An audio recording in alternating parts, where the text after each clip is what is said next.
سلام الزينات، واش راكم؟ ان شاء الله تكونوا كامل بخير. اليوم حنتقاسم معكم وصفه تاع تشيز.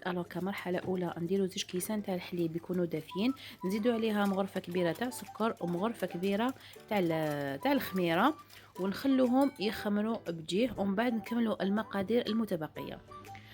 فوالا نتحصلوا على هذا الخليط، ومن بعد نزيدوا عليها 2 مغارف كبار تاع الحليب بودره، نزيدوا عليها 5 مغارف تاع الزيت، نزيدوا عليها حبة بيض ونص باكيت تاع خميرة الحلويات،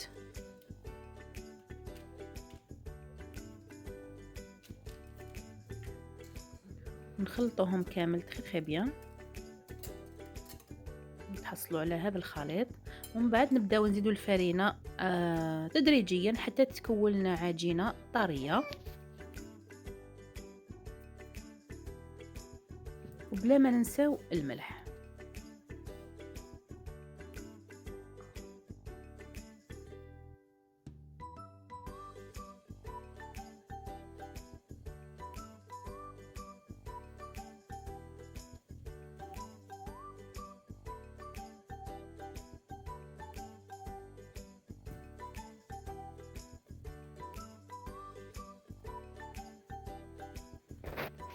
فوالا نتحصلوا على العجينه هكذا تكون طريه وتتلاصق شويه نورمال، يعني نورمال، باسكو دوكا نزيدوا لها مغرف تاع الزبده ونعجنوها شويه وتتلم لنا العجينه، يعني ما تنشفوهاش العجينه، خلوها طريه.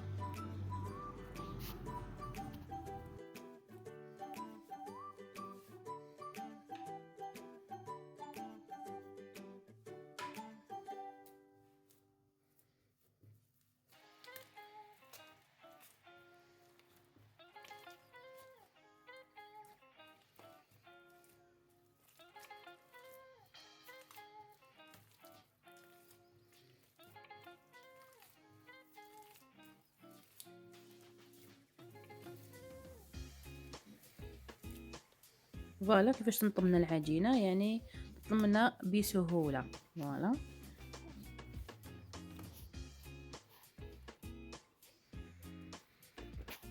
تجيكم ليس وطريه. فوالا نخلوها بجيه ونخلوها تخمر، نرجعوها للغيسيبيون تاعنا ونخلوها في مكان دافئ ونخلوها تخمر. فوالا بعد ما خمرت لنا العجينه تاعنا ديغازيناها،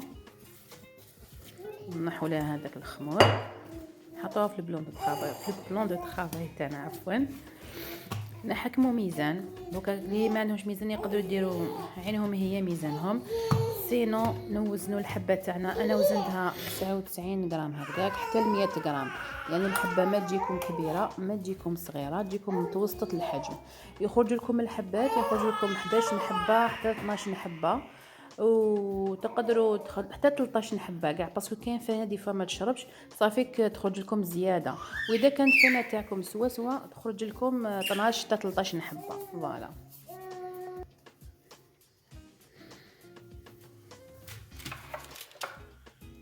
فوالا نشكلوها كويرات سنيوه هكايا.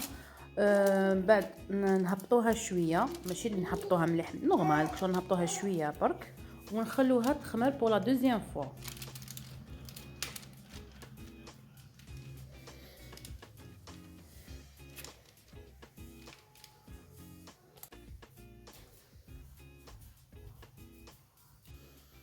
بعد ما خليتها خمرت يعني خليتها قدام الشوفاج مع الحال بارد، يعني كديروها قدام الشوفاج تمتم تخمر لكم، يعني ما تاخذ لكمش ميم با ربع ساعه تمتم تلقاوها خمرت.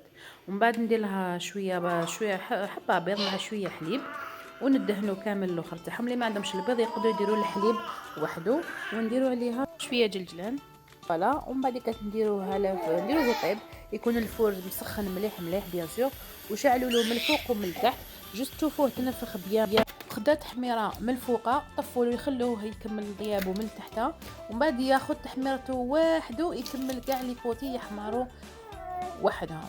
فوالا كيفاش يجينا بزاف هايل ما شاء الله. ان شاء الله يكون نال اعجابكم وتجربوه وتدخلوا لي تعاليق. الى وصفات اخرى كالعاده، الى اللقاء.